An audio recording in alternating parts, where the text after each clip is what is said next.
বন্ধুরা, এখন একটা স্পেশাল ব্লগ হতে চলেছে এই ব্লগটা।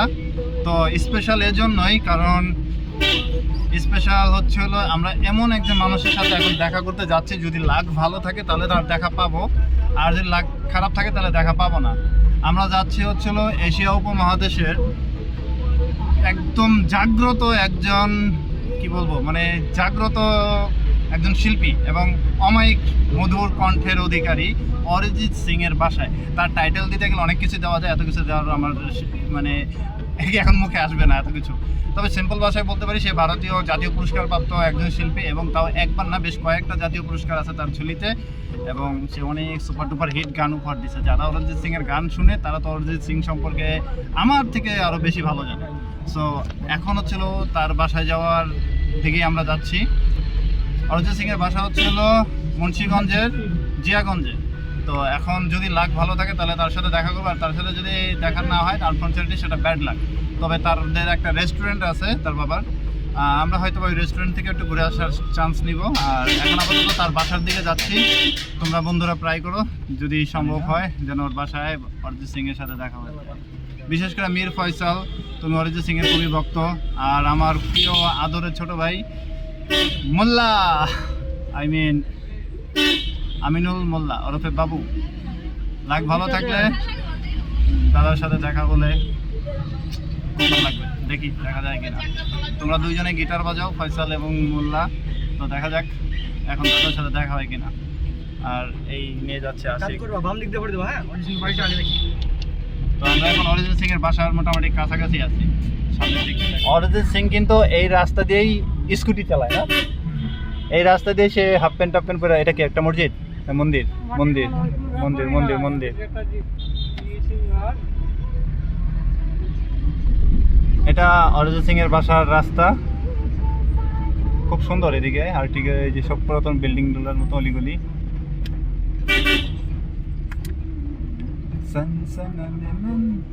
আমরা যাচ্ছি অরিজিৎ সিং এর বাসার দিকে।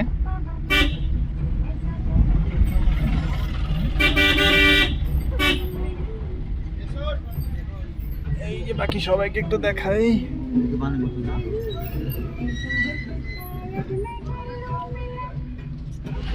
ডান দিকে গিয়ে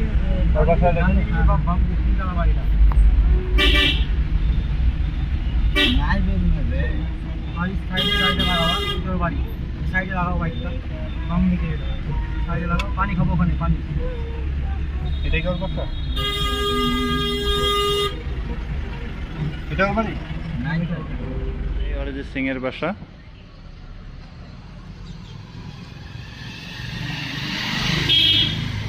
খুব সুন্দর ব্যালকনিতে সাজানো, কিন্তু তার বাসাটা নেই, এখানে তালা দেওয়া।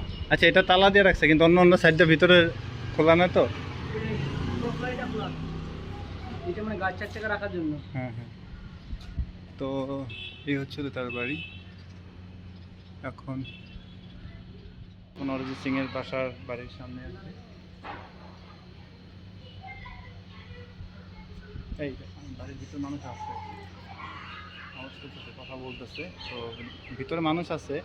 আমরা একটু চেষ্টা করে দেখি, মনে হয় খুলবে না, সেলিব্রিটি মানুষ, তারপরেও আমরা সেই ভিতর বাড়িটা খুব সুন্দর করেছে, খুব ঘোরা যাচ্ছে, খুলছে, সাজিয়ে রাখছে। আমরা এখন একটু ট্রাই করতে পারি, দেখি খুলতে পারি কিনা, দাদার সাথে দেখা করা যায় কিনা। আর সে এই রাস্তা দিয়ে স্কুটি চালায় প্রায় সময়। এখন লাক ভালো থাকলে হয়তো বা দেখা হবে, আর না হয়তো বা দেখা। তবে যাই হোক, এটা তার বাড়ি, সে এখান থেকে বড় হয়েছে, এখন মুম্বাইতে থাকে আর এখানে থাকে। তো এটাই হচ্ছিল তার প্রত্যেক নিবাস, এখানে সে ম্যাক্সিমাম টাইম থাকে। এখন দেখা যাক কী হয়। পানি খাচ্ছি, অরিজিৎ সিং এর বাসার সামনে থেকে পানি এনে রাখার ব্যবস্থা আছে এখানে। তো এখন হচ্ছে হলো পানি খাচ্ছি, কিন্তু অরিজিৎ সিং বাসায় আছে, কিন্তু দেখা দিবে না, বাড়িতে আছে। ওর বাবা বলল, আর সিকিউরিটি গার্ডের কাছে মাধ্যমে জানতে পারলাম সে বাসায় আছে, কিন্তু দেখা দিবে না, আর ওখানে বেশি সময় স্টে করতে দিল না, দাঁড়ায় থাকতে দিল না। তো কী করার, তো হতাশ। তার বাসাটার সামনে থেকে ঘুরে গেলাম। ঠিক আছে, দিনের বেলা ব্যর্থ হওয়ার পর রাত্রেবেলা আবার চলে আসলাম অরিজিৎ সিং এর সম্ভাব্য এরিয়াতে, যে সকল এরিয়াতে সে সাধারণত একটু ঘুরে বেড়ায়, একটু হাঁটাহাঁটি করে। তো সেই সকল এরিয়াতে আবার চলে আসলাম রাত্রেবেলা তার সাথে দেখা করার জন্য। আর এটা হলো ভাগ্যরতী নদী, এখানে পুজো টুজো হয়। আর এই জায়গাটার নাম হচ্ছিল সদরঘাট। এখানেও দূরে লঞ্চ টঞ্চের মতো দেখা যাচ্ছে। তো মূলত এখানে আসার উদ্দেশ্য হলো রাত্রেবেলা, যে অরিজিৎ সিং দিনের বেলা তো কনসার্ট টনসার্ট করে এসে এরা দিনে ঘুমাইছে, তো বিকালে অনেক সময় একটু এদিকে হাঁটতে ঘুরতে বের হয়। তো তাকে দেখার উদ্দেশ্যে আবার রাত্রে আসা। এখন দেখি কি হয়, লাক ভালো থাকলে হয়তো দেখা হবে, না হলে ব্যাড লাক। এখন হচ্ছিল অরিজিৎ সিং যে রাস্তা দিয়ে ঘুরে বেড়ায়, যে রাস্তা দিয়ে সে সাধারণত ঘুরে, আমরা সেই রাস্তা দিয়ে হাঁটছি। আর এই আমার সাথে ও আছে কাদির, দুজন একসাথে আপাতত যাচ্ছি। সদরঘাটে অনেকটা ভাজা পোড়ার দোকান, মোমোর দোকান, বিভিন্ন ফ্রাই ইত্যাদি ইত্যাদি এখানে দোকান। আমি তো কোনো কফি টফি খাবো না। আরে না, আমি আসলে এইসব না, এখানে প্রচুর এইরকম আছে। হচ্ছে হলো ভাজা অনেকটা পল্লী বিদ্যুৎ যেরকম থাকে লাইক দ্যাট, সেরকম। এই যে আমার পিছনে অল অফ দ্যাট তন্দুরি চা। ভাই পুরার পোশাকটা পরে আছে। তন্দুরি টি স্টল, তন্দুরি টি স্টলে সুন্দরী থাকলে ভালো হইতো। সুন্দর এসে পড়ছে। তন্দুরি দেওয়ার নামটা কি? তন্দুরি চা মানে পোড়া চা। তন্দুরি শব্দের অর্থ হচ্ছে পোড়া। পোড়া, আচ্ছা আচ্ছা, পোড়া চা। যদিও আমি চাটা খাই না, আমার কিছু ছোট ভাই ব্রাদার আছে রিপন, ওরা খুব চা খায়। রিপন দেখো, এখানে তন্দুরি চা পাওয়া যায়। You can welcome India Sadarghat. আর আপনার বাড়ি বাংলাদেশ? হ্যাঁ, তন্দুরি চা এখানে খুবই ফেমাস, সবাই চা খেতে আসে। তন্দুরি চা বানানোর একটা স্পেশাল টেকনিক। হ্যাঁ, রেডি? ওকে, এটা কি কাপ না? হ্যাঁ। আচ্ছা, এখানে আবার মাটির কাপ, তাই ইমিডিয়েটলি মাটির কাপে প্রথমে আগুনে পোড়াতে হবে। ওকে, থিওরিটা বলতে থাকেন। তারপরে রেডি চাটা চায়ের মধ্যে দিতে হবে। রেডি চাটা কাপে দিতে হবে। বাস হয়ে গেল তন্দুরি চা। তন্দুরি শব্দের অর্থ হচ্ছে পোড়া। গরম ভারের মধ্যে চাটা দিয়ে পোড়ানো। ইন্টারেস্টিং। কিন্তু ফায়ার করলো কি জন্য প্রথমে? এখানে চিনি দেওয়ার সাথে সাথে মনে হলো একটু ফায়ার করলে আগুন হলো। হ্যাঁ, দুটো চা, দুটো সিগারেট, 45 টাকা। মানে কিন্তু খুবই স্পিড, দারুণ স্পিড। ওনার এই একটু আগে কয়েকজনের সাথে উনি লেনদেন করলো, ভেরি ফাস্ট। এই পেরি দেখছো?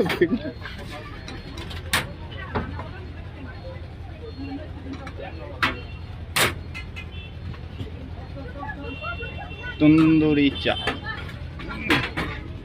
একটা সুন্দরীর হাত দিয়ে চাটা তন্দুরি। এটা কি মানে ভ্যানিলা আইসক্রিম নাকি? আচ্ছা আচ্ছা, সরি। আচ্ছা, এটা কাজু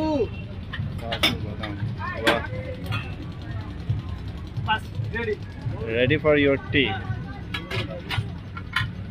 It's called tandoori tea. Very good. Hello. You can pure. রিভিউটা দাও আগে।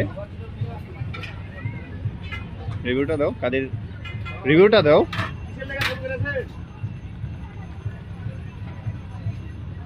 খারাপ হইলেও বলবো না, আমি জানি, তো ভালোটাই বলো। খারাপ হবে না, আই হোপ খারাপ হবে না। সিরিয়াসলি না, আমরা তো আজকের করছি না। তুমি আজকের মতো করে রিভিউটা দাও। আজকেরটা কেমন হয়েছে? আজকেরটা ভালো। সিরিয়াসলি ভালো? একটা খেয়ে দেখো। নো থ্যাঙ্কস, আমি চা খাই না। না না, ধন্যবাদ। Okay, that's okay, by.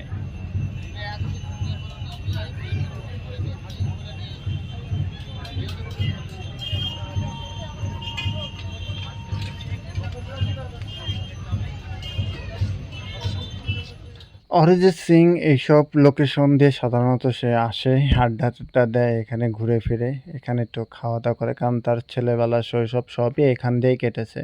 তো এখন তার ব্যস্ততার কারণে এইসব এরিয়াতে কম দেখা যায়, কিন্তু তবুও তাকে দেখার আশায় এদিক দিয়ে আমরা ঘুরতেছিলাম অনেকটা সময়।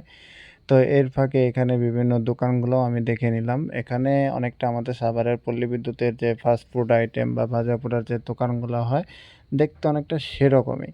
পুরোপুরি চারদিকে শুধু ভাজা পোড়া দোকান, আর এখানে নদীর পাড়ে ঠান্ডা হিমেল বাতাস, সেই সব মিলিয়ে দিল অনেক মানুষের কোলাহলই এই জায়গাটা ছিল।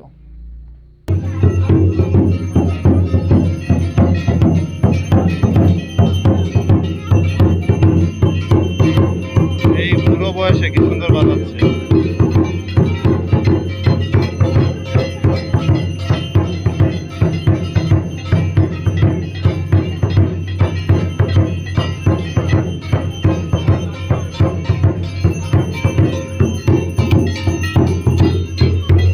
এই হচ্ছিল অরিজিৎ সিং এর বাসার কাছের যে মাঠ, এই মাঠেই সে, হ্যাঁ এটাই অরিজিৎ সিং এর বাড়ি। ওই যে কোনটা যেন, ও এই যে এটা হলো অরিজিৎ সিং এর বাড়ি। ও এটা আমি সামনের দিকটা দেখছিলাম, এটা রাতের দিকে দেখতেছি। আমি এটাকে আমি হলো সামনের দিকটা দেখছি, এটা হলো পিছন দিকটা। দেখো অরিজিৎ সিং চাইলে ওর বাসার বারান্দা থেকে নদীটা দেখতে পায়, আর এই যে নিচে এসে এখানেই বসে সে আড্ডা দেয় এই মাঠটায়, এখানে বসে থাকে। ওই যে এটা ওর বাড়ি, এটাই মূলত ওর বাসা। সুন্দর করে ব্যালকনিগুলো সাজানো। ভদ্রলোক বাসায় আছে কিন্তু আসলে কাউকে দেখা দিচ্ছে না। তারপর ওর বাসার গেটের সামনে আরেকবার যাই, দেখি পাই কিনা। আচ্ছা আমরা কি ওদিকে একটু যা দেখবো, আছে কিনা? ওদিকে কিছু নাই, এই যে নাই থাকলে ভিড় জমে থাকে। ও আচ্ছা আচ্ছা। আরও একবার হতাশার, বেশি লেট করা যাবে না, হতাশ উঠি যাবে না যাবে। আসলে দাদা তো অনেক ব্যস্ত মানুষ, তাকে আসলে পাওয়াটাই কঠিন একটা বিষয়। তো আমরা এখানে আসছিলাম, যেহেতু আমি এই মুহূর্তে তাকে আর পেলাম না। সম্ভাব্য যে লোকেশনগুলোতে উনি বিকেলবেলা হাঁটাহাঁটি করে বা রাতে একটু বের হয়, সেসব লোকেশনটা একটু ঘুরলাম, কিন্তু কাঙ্ক্ষিত সাফল্য আর পেলাম না। তাকে পাওয়ার চান্স আর নেই। তো তার বাড়িটা অনেক বড়। আমরা কি তো ওদিকে যাবো নাকি তাহলে? কি করবো, আমি যাব? আচ্ছা ঠিক আছে। তো আমি অরিজিৎ সিং এর বাসার কাছে দিয়ে একদম সামনের দিকে যাচ্ছি একটু আগে। তো যাচ্ছি আর কি একটু সামনের দিকে। তো দেখি দাদাকে পাওয়া যায় কি না, না পাওয়ার সম্ভাবনাটাও হচ্ছে। তো আমি এখন দাদার বাসার ঠিক কাছেই আছি। তবে একটা জিনিস ভালো লাগলো যে দাদার বাসাটা একটু দেখে গেলাম, অরিজিৎ সিং এর বাড়ি। অরিজিৎ সিং বাসাটা জিয়াগঞ্জ স্কুল মনে হচ্ছে।